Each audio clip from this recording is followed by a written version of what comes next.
I have told this story 41 times now. 41. I keep count because the first time I told it, my hands would not stay still, and I wanted to know how long it would take before they did. They still have not. So I keep count and I tell it again and I wait. My name does not matter much. In your tongue it comes out wrong anyway, too many soft sounds where there should be hard ones. The humans called me Vess, and I have decided to keep that name, because the human who gave it to me is dead, and it is the only thing of his I am allowed to carry. I was a field surgeon of the Concord, 3rd rank, 30 years of service when this happened, which by the reckoning of my people is a long career and a respectable one. I had stood on 19 worlds. I had pulled metal out of soldiers from 6 different species. I thought I had seen everything a war could show me. I had not seen anything at all. Let me start where it started. Let me start on the moon they called Tessin, because that is where I learned what I did not know. You have to understand the doctrine first, or none of the rest of it will land the way it should. In the Concord, in all the militaries of the old powers, the ones who had been fighting across the dark for longer than your species has had cities, there is a rule. It is the first rule. It is the one you learn before you learn how to hold a weapon, before you learn the names of your officers, before anything. When a position falls, you leave. That is the whole of it. When a line breaks and cannot be held, you do not throw more lives at it. You do not go back for the ones who could not walk. You pull the living to the ships, you burn the records so the enemy learns nothing, and you go. The wounded who cannot move are written into the rolls as lost. Their families are told. Stones are cut with their names, and the fleet lifts. This is not cruelty. I want you to understand that because I think you will not, and I think that is the most important thing about your kind. To us it was not cruelty. It was arithmetic. A medic who stays behind for one dying soldier dies with that soldier, and then there are 2 losses instead of 1, and the medic could have saved 40 others on 40 other worlds. The math is clean. The math does not weep. We taught ourselves to love the math because the math kept the most of us alive over the longest time. And across 10,000 years, that is how a people survives the dark. I believed in the math. I want to be honest about that. I did not believe in it the way a young soldier believes in it, swallowing it whole. I believed in it the way an old surgeon believes in it, having tested it against my own grief and found it heavier than my grief, and so kept it. Then I met the humans, and the math broke in my hands, and I have not been able to put it back together since.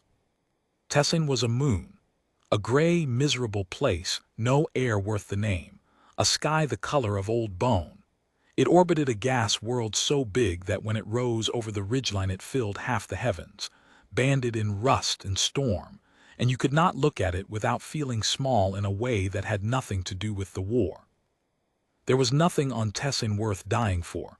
That is the part nobody tells you. It had a relay station, deep buried, that bounced fleet communications across that arm of the dark, and whoever held it could hear what the other side was saying. That was all. A listening post, a box of wires under a dead moon. And around it on that day, somewhere near 9,000 soldiers of the Concord, and against us a force of the sealed hand that nobody had counted properly, which is its own kind of failure, and which is why we were losing. The humans were there because the humans were new. You have to remember how new they were. They had come up out of their one blue world only, what was it, 60 of your years before? Less. A heartbeat. A species blinks and there they are, with their ugly little ships and their refusal to understand how anything worked. The Concord had taken them in as auxiliaries, the way you take in a strong young animal you are not sure of yet. We gave them the worlds nobody wanted. We gave them Tessin. There were perhaps 400 humans on that moon, a reinforced company plus the medical detachment. The medical detachment is who this story is about. I never learned how many of them there were exactly. Fewer than 30. I know that now. At the time I did not even know they were there because medics are not who you watch in a battle. You watch the line. You watch the guns. I was on the orbital station, the Meharan in the surgical bay, which is where field surgeons of my rank are kept above the fighting, where the wounded come up to us, where we are too valuable to risk. That was the doctrine too. The good surgeons stay high and dry, and the soldiers bleed down below, and the ones who can be lifted get lifted to us, and the rest are arithmetic. So I was not on the ground. I want that clear. I did not do the thing I am about to tell you. I only watched it. I watched all of it from a place of safety with my clean hands, and that is the thing I cannot put down. The line broke at the 11th hour of the engagement. I felt it before I was told. You always feel it. The flow of wounded changes. For hours they had been coming up steady, the kind of wounds you get from a held line, limbs, burns, the long clean punctures of energy weapons. Bad but manageable. Then in the space of half an hour the flow doubled and the wounds changed. Now they were the wounds of running, backs, the backs of legs. The kind of wound a soldier takes when they have turned away from the enemy because there is nothing else left to do. And then the flow stopped. That is the worst thing in a surgical bay, not the flood, the stop. The flood means men are still being pulled out. The stop means the lifters can no longer reach the ground or there is no ground left to reach. The bay commander, her name was Taven, a hard old woman of my own people, and I had served with her on 3 worlds. She put her hand on the comm panel and she stood very still, listening to the command channel that we surgeons were not supposed to hear, and I watched her face go gray and stay gray, and I knew before she said it. "Retreat order," she said. "All ships, the line is gone, we lift in 20 minutes. 20 minutes. You have to understand what 20 minutes means. It means the soldiers who can run for the lifters will make it. It means the ones who cannot run will not. It means the math has been done and the answer has come back, and the answer is, leave." There were soldiers still alive down there. We all knew it. The bay was full of men who had been pulled out, and every one of them had left someone behind who was still breathing when they ran, and they were lying on our tables looking at the ceiling, and they all knew it too. You could see it. A soldier who has left a friend on a dying world has a particular stillness to him. I have seen it in 6 species. It is the same in all of them. 20 minutes, the doctrine working exactly as it was built to work, the most of us getting out, the math clean and cold and correct. I believed in it even then. I want to be honest with you all the way down. Standing in that bay, hearing the lift order, some part of me, the old surgeon part, the part that had buried its grief under arithmetic for 30 years, some part of me was relieved. Because it meant I would live. Because it meant the worst was over and we could grieve the lost on the long flight home, the way we always did, the way we had been taught. And then the human channel opened. We were not monitoring it. Why would we? They were auxiliaries, a handful of new ones on a moon that did not matter. But the channels were all routed through the Meharan's listening array. That was what Tessin was for after all, and when the retreat order went out, every channel on the moon answered it, and the human channel answered last, and it answered differently, and Tavin's hand froze over the comm panel because she heard it too. The human medical officer was a man named Aris Calder. I learned his name later.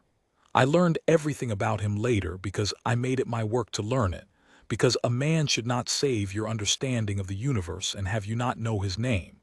But at the time he was just a voice. A human voice, flat and tired and very calm, on a channel it had no business being calm on. The retreat order had gone out in the conquered tongue. The lifters were already burning down toward the surface to scoop up whoever could reach them. And on the human channel, Aris Calder said, and I have the recording, I have listened to it more times than I have told this story. He said, "Conquered lift, this is human medical, do you read?" And the lift commander, harassed, 20 minutes on the clock, said, "Human medical. Get your people to the south landing zone. We lift in 18. And Aris Calder said, "Negative. We have wounded in the forward trenches. We're going to get them." There was a silence then. I remember the silence. The whole bay had gone quiet, all of us listening, because something in the flat, tired calm of that voice had reached up through the array and through the hull and touched us where we stood. The lift commander said, "Human medical, the forward trenches are inside the enemy advance. There is no recovery. Get to the LZ." And Aris Calder said, "And this is the part, this is the exact part, I have it word for word." He said, "I heard you, we're going anyway."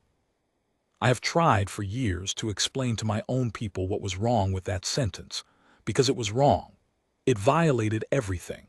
It was, by every measure my people had built over 10,000 years of surviving the dark, the wrong answer. It was bad math. It was the kind of decision that does not just cost you, it costs everyone, because now the lifters have to wait, now the window narrows, now the calculus that was keeping 9,000 alive is being bent for the sake of how many? A dozen. 20 wounded soldiers in a trench the enemy already owns. It was wrong. And every soldier in that surgical bay, lying on the tables, the men of my own kind who had left their friends to die because the doctrine said they must, every one of them turned their head toward the speaker. I will tell you what I did not understand yet. I did not understand that I was watching a different species decide a different math. I thought it was a mistake. I thought the humans were too new to know the rule, and that they would die for not knowing it, and that it would be a small tragedy on a long list of tragedies. I was wrong about that too. They knew the rule. That is the thing I learned. They knew it perfectly. Aris Calder had been briefed on conquered doctrine the same as everyone. He knew exactly what the rule was. He just did not agree with it. I asked later, one of the human survivors, there were survivors, I will get to that, I asked her how Calder could have made that decision, whether he was a fanatic, whether their kind raised them to throw their lives away. I did not understand them yet, and I asked it badly, and she was patient with me, more patient than I deserved. She said no. She said Calder was the most careful man she had ever served with. She said he hated waste, hated losing people, would chew you out for an hour if you took a risk that did not need taking. And I said then, I do not understand. Why did he go into the trenches when the doctrine said leave? And she looked at me for a long moment, and she said something I have carried ever since. She said, "Because we made them a promise, not out loud, you don't say it out loud. But every soldier we patch up, everyone we send back out there, they go back out because they believe we'll come for them. That's the whole thing.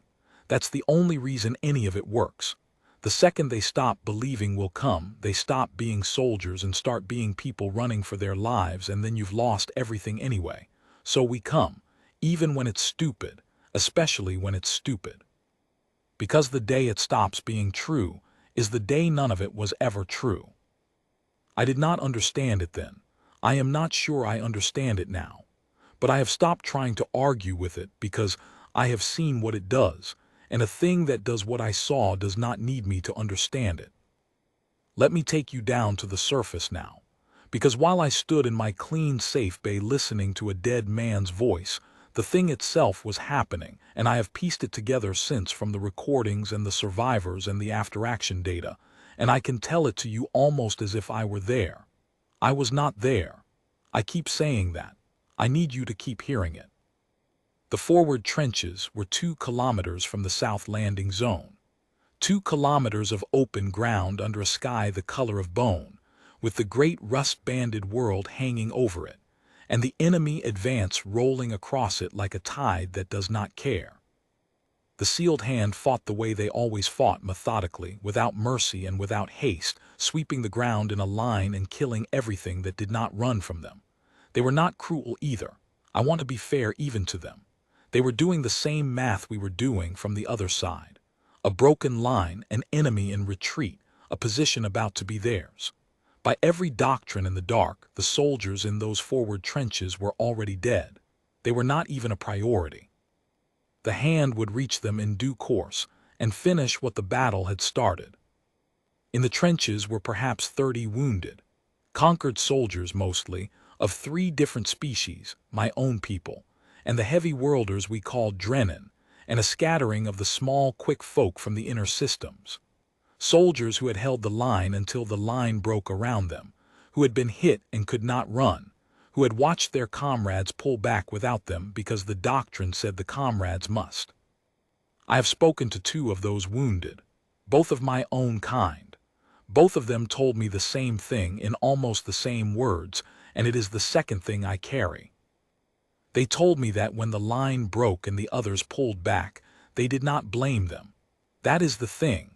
They lay in the dirt with their wounds and they watched the backs of their own people running for the ships, and they understood. They knew the doctrine.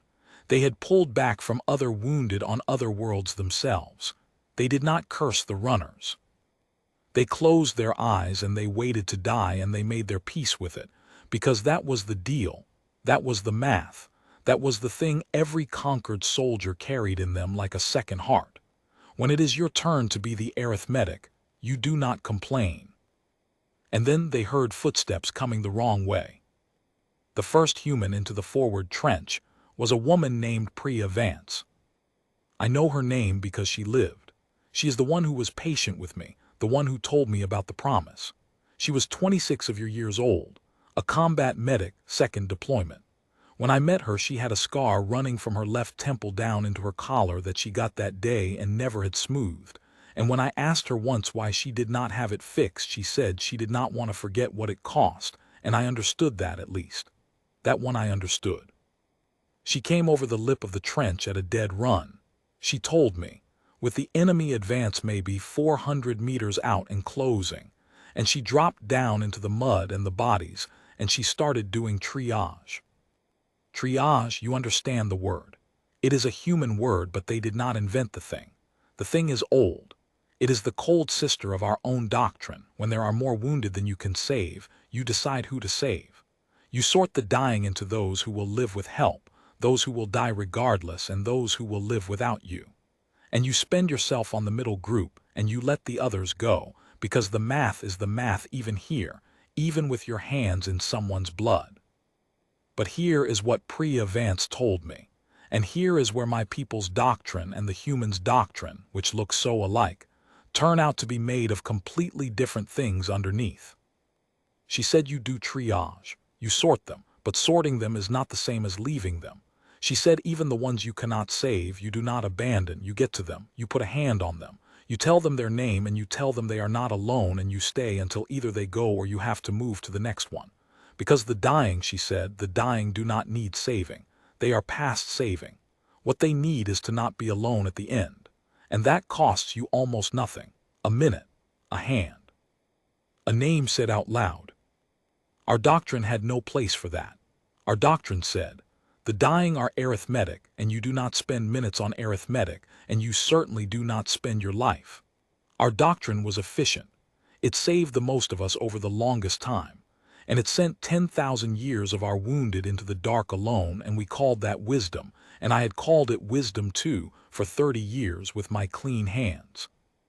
Priya Vance came over the lip of that trench, and she put her hand on the first dying soldier she reached, one of my own people, a young one, gut wounded, hours past saving, and she said his name, which she read off his armor, and she told him she had him.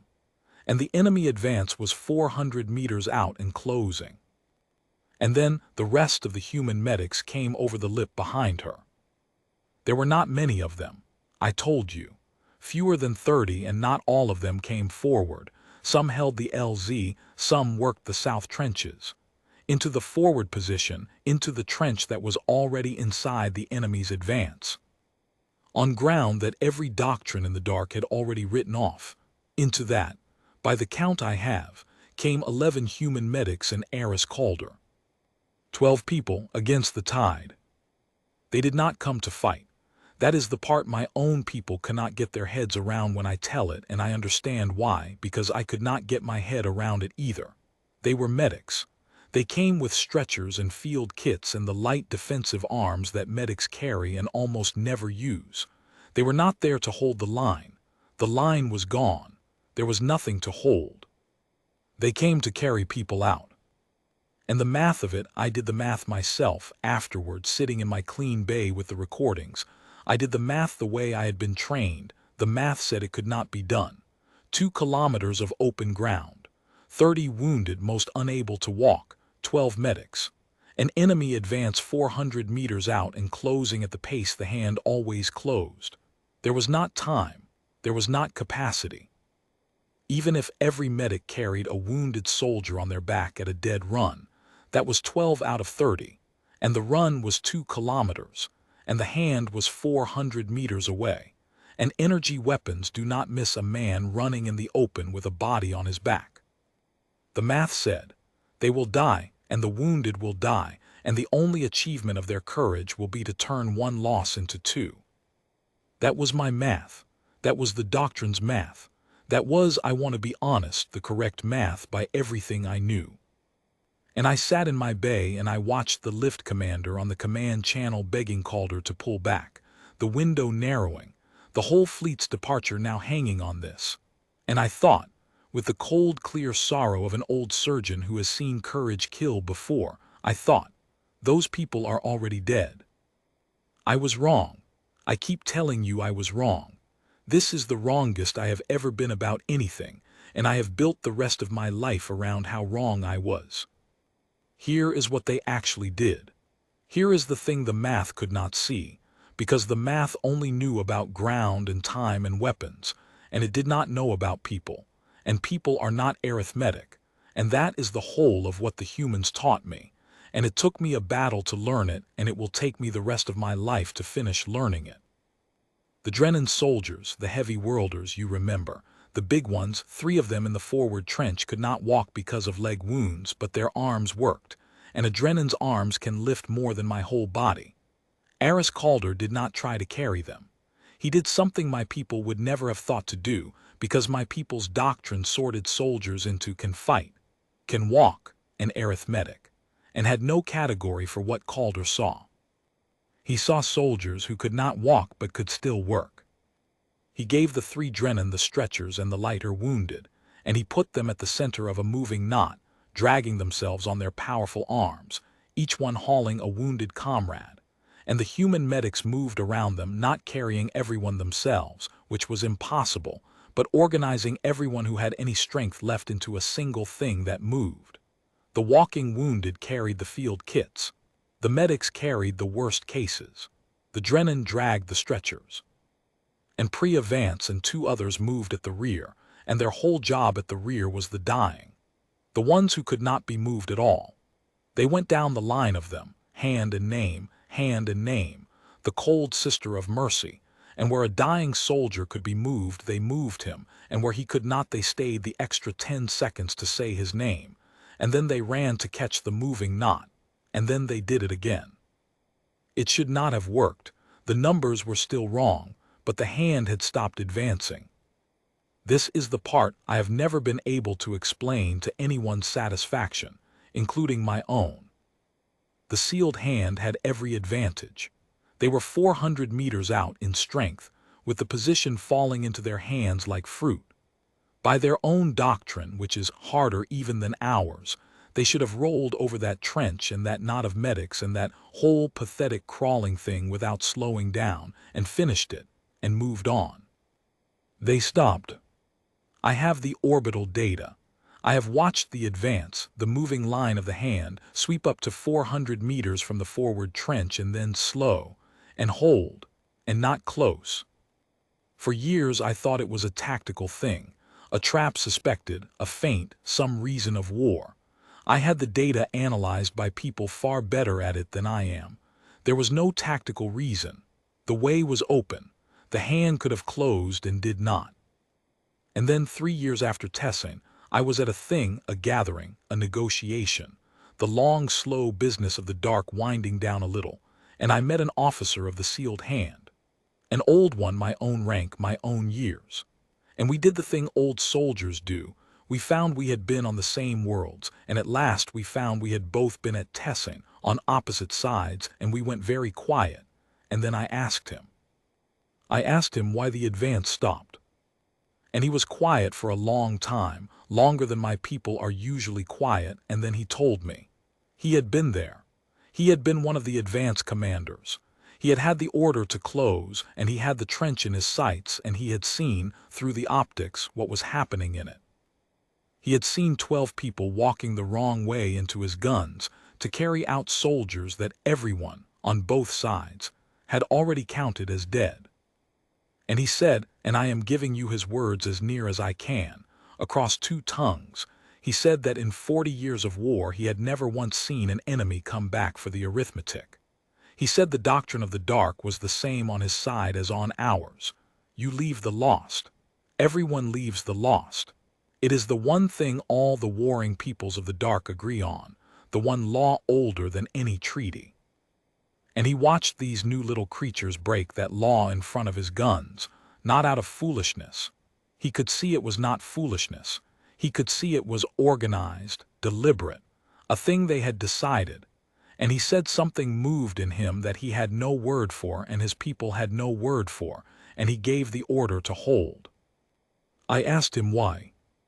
And he said, because I did not want to be the one who killed it, whatever it was they were doing down there. I had killed a great many things in 40 years and I had been at peace with all of them. But I looked at that and I thought, if I close now, I will have killed the only beautiful thing I have ever seen on a battlefield, and I will have to carry that, and I did not want to carry that.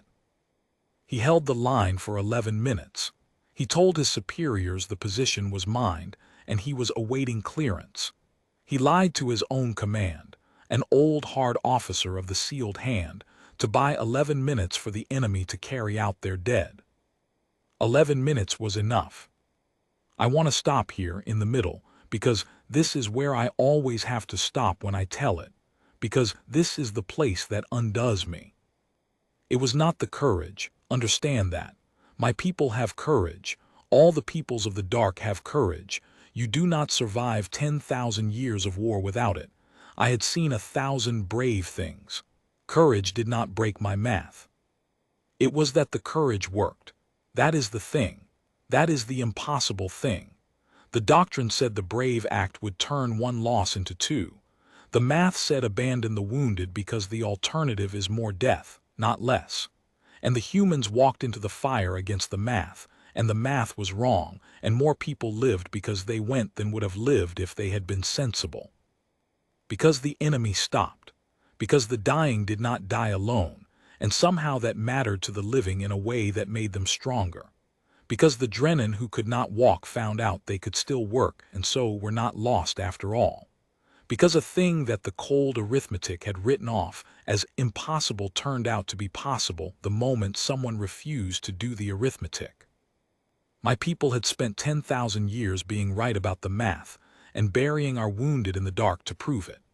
And these children, these 60-year-old children up out of one blue world, walked onto a dead moon and proved that the math we had built our survival on had a hole in it the exact size of a human heart. And through that hole, that day, 26 soldiers came home who should by every law of the dark have stayed on Tessin forever. 26 out of 30. They carried out 26. 4 they could not save, and Pre-Avance stayed with each of those 4 to the end, hand and name, and then ran to catch the others. 26. I did that math too, in my clean bay, with my clean hands, after it was over. 26 soldiers of the conquered alive, who the doctrine had already turned into stones with their names cut into them. 26 families who would not get the visit. And the doctrine, my doctrine, the one I believed in, the one that was correct, the doctrine would have left every one of them on the moon. I had believed in the math because it saved the most over the longest time. And I sat there and I understood, the way you understand a thing that rearranges your whole life in one moment, that the humans had a different math, and their math also saved people, and their math saved the one's mind threw away.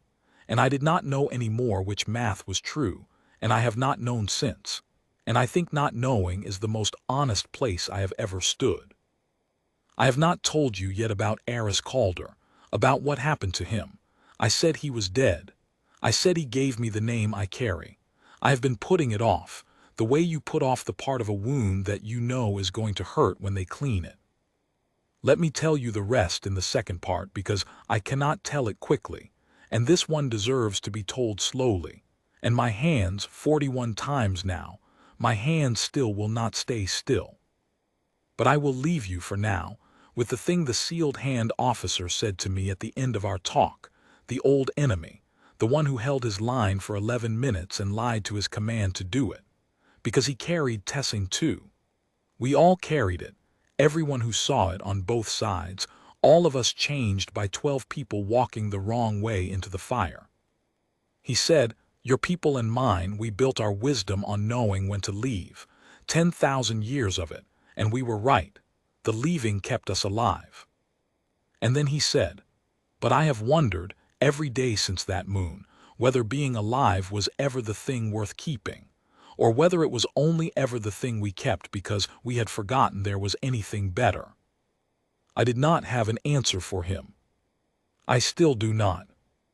I only know that 12 people walked into the fire on a moon the color of bone, and the fire flinched, and 26 soldiers came home, and an old surgeon who believed in arithmetic learned that there is a thing in your kind that the dark has no word for and no defense against, and that I have spent the rest of my life trying to learn the shape of it, and that I named myself after the man who taught it to me, and that I am not finished learning, and I do not think I ever will be. I told you 41 times. This is 42 now. I miscounted earlier. I do that. The number is the one part of this I keep getting wrong, and I think it is because some part of me does not want there to be a count, does not want this to be a thing I have a tidy number for, because a tidy number is arithmetic, and I have spent my whole life learning to distrust the arithmetic. So Aris Calder, the man whose name I wear. Let me go back to the trench, because I left 12 people in it, and I owe you the rest. The knot moved. That is the plain fact of it, and I want to give it to you plainly before I give you the rest, because the rest is hard and the plain fact is the thing that should not be lost in it. The crawling, dragging, impossible knot of medics and Drennan and stretchers and walking wounded, it moved. 2 kilometers of open ground under a bone sky, and it began to cross them. Slowly, so slowly. I have the orbital track of it, and even watching it sped up it crawls, it inches. It is the slowest thing on a battlefield I have ever seen, and the slowest thing on a battlefield is usually the thing that dies. They did not run. They could not run. You cannot run dragging a stretcher with a gut-wounded soldier on it. You cannot run on a Drennan's arms. You cannot run carrying a man on your back across 2 kilometers. They walked. They walked the way you walk when stopping means dying, and you have decided not to die, which is not fast but does not stop. And the hand held its line, 400 meters back, an old officer lying to his command about mines, and the knot crawled across the open ground, and for a while, for a few minutes, it looked like it might actually work, like the impossible thing might just be allowed to happen. It was not allowed to happen cleanly. Of course it was not. The dark does not give you clean. There was a second enemy element. The advance commander could hold the main line. He could lie about mines and stall his own people. What he could not do was control the artillery, which answered to a different command, which had its own targeting, which did not see 12 people walking the wrong way and feel something move that it had no word for. The artillery saw a cluster of conquered transponders crossing open ground toward a landing zone, and it did what artillery does. It ranged on them. The first round hit 40 meters short. I have the data. 40 meters short and to the left, a fountain of gray moon dirt and a shockwave that knocked half the knot off their feet. The second round would not be short. Everyone in that knot knew it. They had all been under fire before. You learn the rhythm of it in your body. Short, then on. The second round was going to land in the middle of them. And this is where Aris Calder did the last thing he did, and where I have to tell you who he was, because the thing he did only makes sense if you know him. And I did not know him then. I learned him after, the way I learned everything after, too late, the way the living always learn the dead. Aris Calder was 44 of your years old for a combat medic. He should have been behind a desk. He had been behind a desk, in fact. He had been a surgeon on a station much like my own, high and dry and too valuable to risk. the human equivalent of exactly what I was, and he had requested transfer down, to the field, to the worlds nobody wanted. Priya Vance told me this, and I did not believe her at first because no surgeon of any species requests transfer from the safe place to the trench. It is not done. It is not sane. She said he did it after a battle where the order came to lift, and they left people behind. She said he was on the station that time, high and dry, with his clean hands, and he watched the channel the way I watched it at Tessin, and he heard the wounded who knew they were being left, and he could do nothing because he was too valuable to risk. And she said something in him would not survive being too valuable to risk a second time. So he put in for transfer down, to the place where he could not be kept safe, where if the order came to leave, he would at least be close enough to disobey it. He had been waiting, she said, his whole career, to be in a position to disobey that order.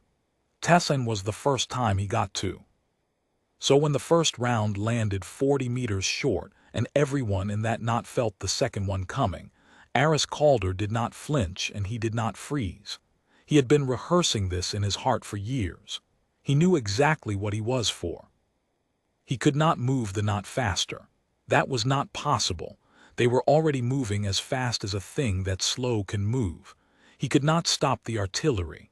He had no weapon that reached that far and no authority over that gun.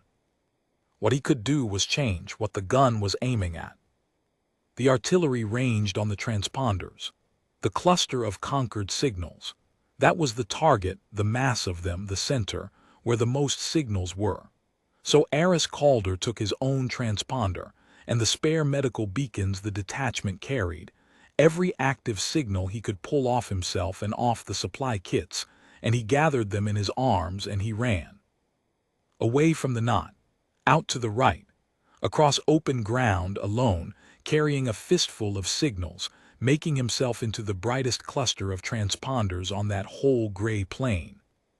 He ran out and away from the people he was trying to save, painting himself onto the gunner's display as the obvious target, the dense knot of signals, the thing artillery is built to kill.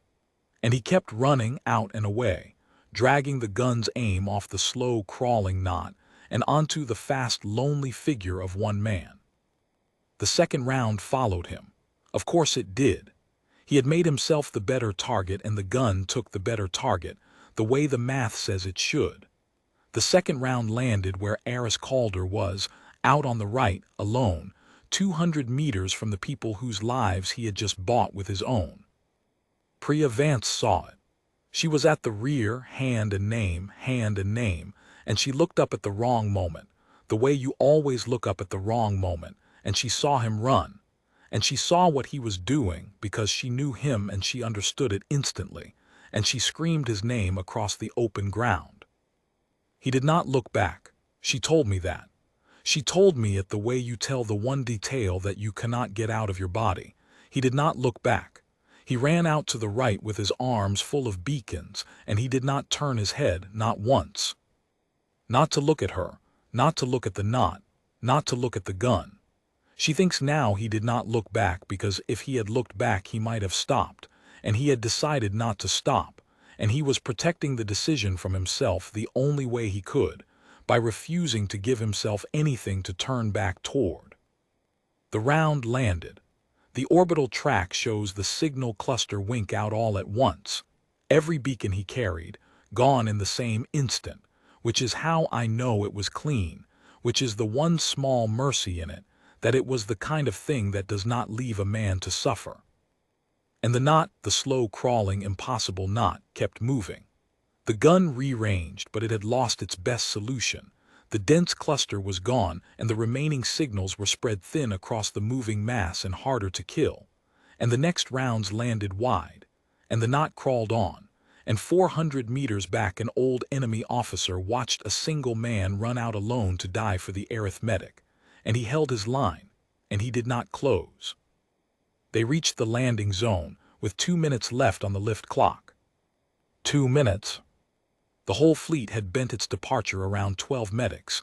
The window had narrowed and narrowed, and they crawled into the south landing zone with 2 minutes to spare.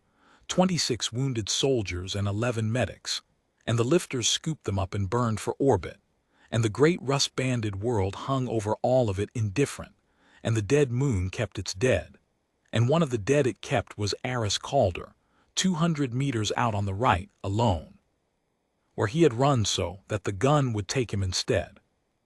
They could not go back for him. I want you to sit with that because it is the cruelest symmetry in the whole thing, and I have never been able to soften it. Aris Calder spent his life walking back into the fire because he could not bear to leave the lost, and the price of the lives he saved was that they had to leave him, lost, on the moon. Arithmetic in the end, the very thing he had died refusing, because there was no time, because the clock was at 2 minutes, because if they had gone back for his body, they would have lost the living to recover the dead.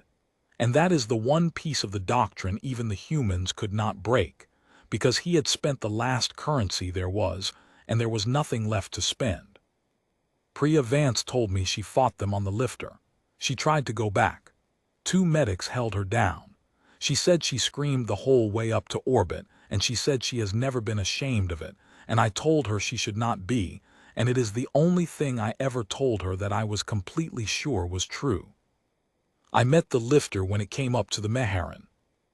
I was a field surgeon, 3rd rank, too valuable to risk, and I had stood in my clean bay and watched the whole thing on the channels, and when the wounded came up I did what I was for. I put my hands in them. I pulled metal out of soldiers from 3 species. I worked for 19 hours without stopping, and I saved most of them, because they came up alive, because 12 people had walked into the fire so that I would have someone to save instead of a list of names to read. And somewhere in those 19 hours, between one soldier and the next, with my hands inside a Drennan's shattered leg, I understood that everything I knew was built on a foundation that had just cracked, and that I was going to have to live the rest of my life on the crack, and that I would not be able to go back to the clean, simple arithmetic ever again, because I had seen it be wrong, and you cannot unsee a thing being wrong. One of the soldiers I worked on that night was the young one, the gut-wounded one. The first soldier Priya Vance had reached in the trench, the one she had put her hand on and said his name to. He had been triaged as dying, past saving, arithmetic, and she had not left him, and the knot had moved slowly enough to bring him, and he had hung on the long crawl to the LZ, and he came up to me on the lifter still breathing barely against every probability. I saved him. It was close. It was the closest thing I did all night. But I saved him, and he is alive now, and he has children, and his children have his name, and none of it would exist, not him, not the children, not the name, if a 26-year-old human had done the math my people taught and left him where he lay. When he was stable before the drugs took him under, he caught my arm. He was one of my own people, you understand, so we share a tongue, and he said to me, very weak, very clear, "The human, the one who came," he said my name. And I said yes, I had heard it on the channel. And he said, nobody, when the line broke, nobody was coming. I knew nobody was coming. That is the rule. And then she came over the wall and she knew my name. And then he went under, and I stood there with my clean hands now finally not clean, covered in his blood, and I cried, which I had not done in 20 years, which my people do not do easily, and I did not stop for some time. I went to find Priya Vance the next ship day. I did not know what I was going to say. I am not even sure why I went, except that I had to be near one of them, one of the people who had done the thing, because I needed to know they were real, that I had not invented them, that a species could actually be like that, and not just be a story the channels told. She was sitting alone in a corridor with her back against the wall, the scar fresh on her face, not yet healed, and she was not crying. She was past crying. She had the stillness I told you about, the stillness of a soldier who has left someone behind, except hers was worse, because she had not left a friend, she had left the man who taught her everything, and she had left him because he made it so that she could. I sat down next to her. My people do not do this. We do not sit on floors in corridors next to strangers of other species. I did it anyway. The doctrine was already broken. I might as well break the small rules too. I said I had heard everything on the channel. I said I was a surgeon. I said I had saved the gut-wounded one, the first one, the one Calder's medic reached, and I watched something cross her face when I said that, some small light in all the dark of her. And then I asked her the question I had come to ask, the only question that mattered, the one I have been trying to answer ever since. I asked, was it worth it? He died. He is on the moon. You will never get him back. Was 26 soldiers worth Aris Calder? I asked it as arithmetic. I could not help it. It was the only language I had. 26 on one side of the equation, Calder on the other, and which is greater, solve for worth. And she looked at me, and she was patient with me, the way she was patient with me through everything after, and she said, "You're still doing the math." I said I did not know how to stop. And she said, "He wasn't on the other side of the equation, that's what you don't get. He wasn't 26 against 1. He was the equation. He was the thing that made 26 possible. You can't weigh him against them because there's no them without him. Asking if he was worth it is like asking if the ground is worth the building. There's no building floating in the air for you to compare the ground against. He's underneath all of it." I have thought about that for the rest of my life. The ground and the building. I think it is the truest thing anyone has ever said to me, and I think I will die not fully understanding it, and I think that is correct, because some things you are not supposed to finish understanding, you are only supposed to keep. I asked her one more thing before I left. I asked why he ran without looking back. And she said she had thought about it every day. And she said she used to think it was so he would not lose his nerve. But now, she said, and this was years later when she told me this part, now she thought it was something else. She thought he did not look back because he did not need to. Because the whole point of him, the whole point of all of them, the whole point of the promise was that you do not have to look back to know they are there. You run into the fire because you trust the people behind you to carry the ones you bought. You do not look back because looking back means you doubt them, and he did not doubt them, not for 1 second, not even at the end. He gave them his life, and he did not even turn his head to check that they would spend it well, because he knew they would. That trust was the last thing he did. It was the most human thing about him. He died facing forward because he believed in the people at his back, and the people at his back did not let him down, and that is the whole of it. That is the entire thing.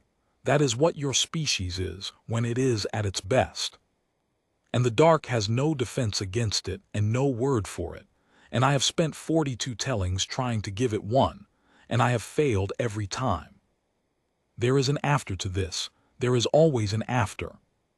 The relay station on Tessin, the listening post, the box of wires under the dead moon, the thing the whole battle was nominally about, was destroyed in the retreat, scuttled by the last lifters so the hand would learn nothing from it.